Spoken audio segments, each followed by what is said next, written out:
The atmosphere inside the Good Morning America studio was razor-sharp even before the red, live, sign illuminated. Prince Harry sat on the plush guest chair, posture rigid, jaw set, and eyes scanning the set as if preparing for battle. Across from him, George Stephanopoulos shuffled his cue cards, cool and composed, but the gleam in his eye hinted at something more calculated. This wasn't just an interview. This was going to be a reckoning.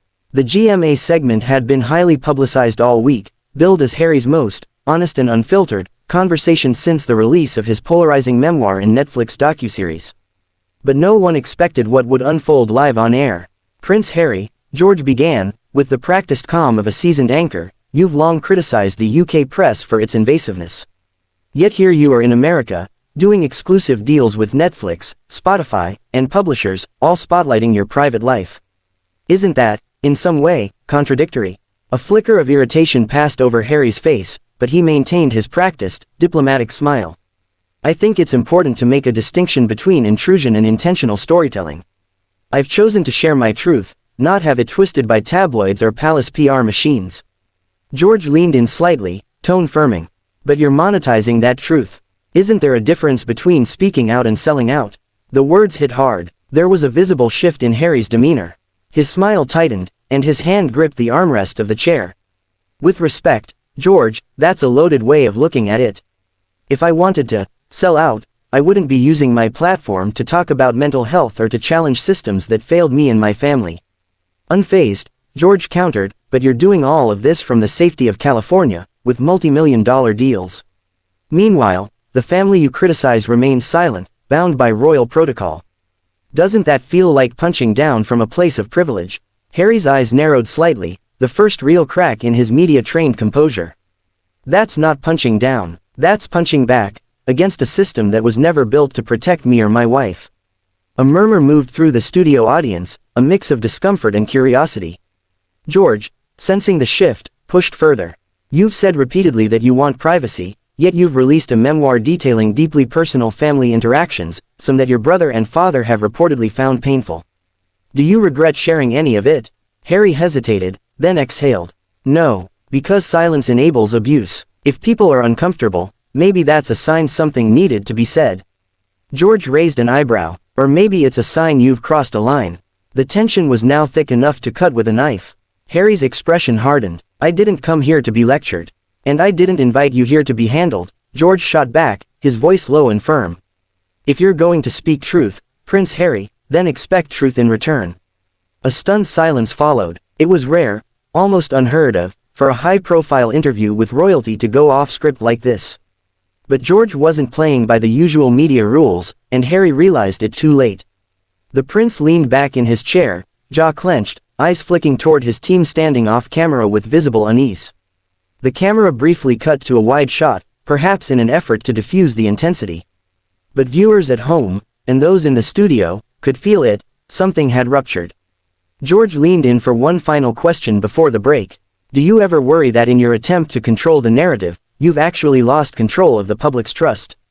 Harry didn't answer. His face was flushed now, the weight of the moment visibly pressing down. The studio went quiet just as the segment cut to commercial.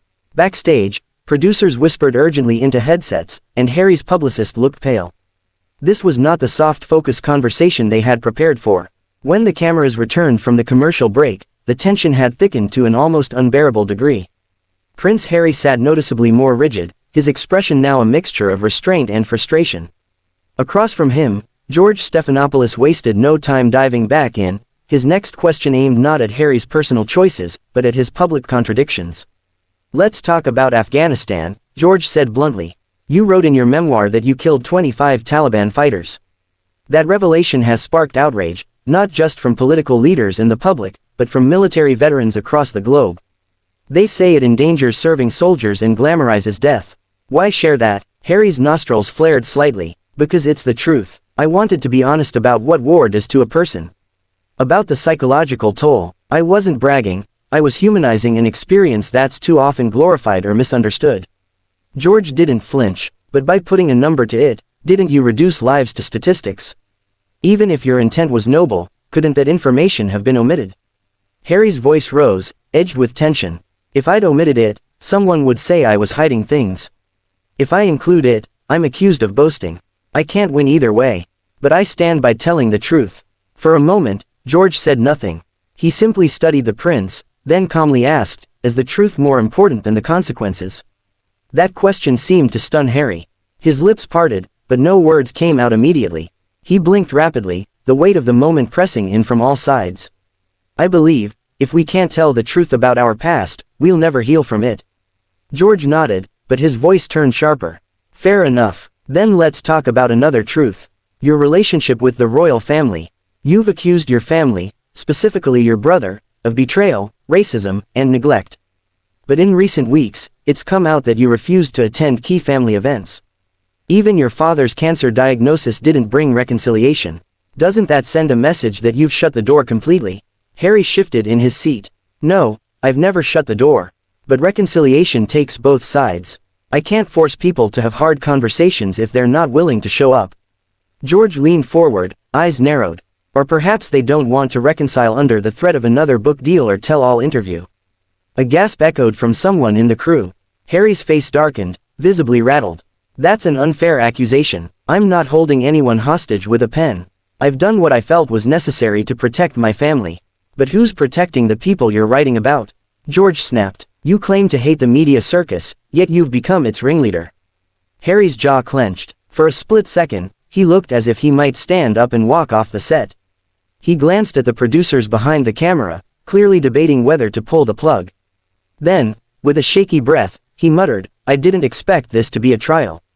George folded his hands calmly. It's not a trial, Your Royal Highness. It's accountability, and the world deserves to hear both sides. The silence that followed was deafening.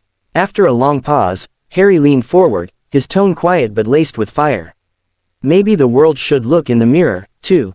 For years, I was a puppet in a system that never protected me. If telling my truth ruffles feathers, so be it. George nodded, but the damage was done. The interview wrapped moments later with a cold handshake and no formal thank you from either side. Backstage, Harry exited swiftly, flanked by his team, his face stormy and lips sealed. Social media exploded instantly. Viewers were divided, some applauding George for asking the tough questions others had been too afraid to voice, others accusing him of ambushing Harry. But one thing was undeniable, the image of Prince Harry as the misunderstood truth-teller had just taken a major hit.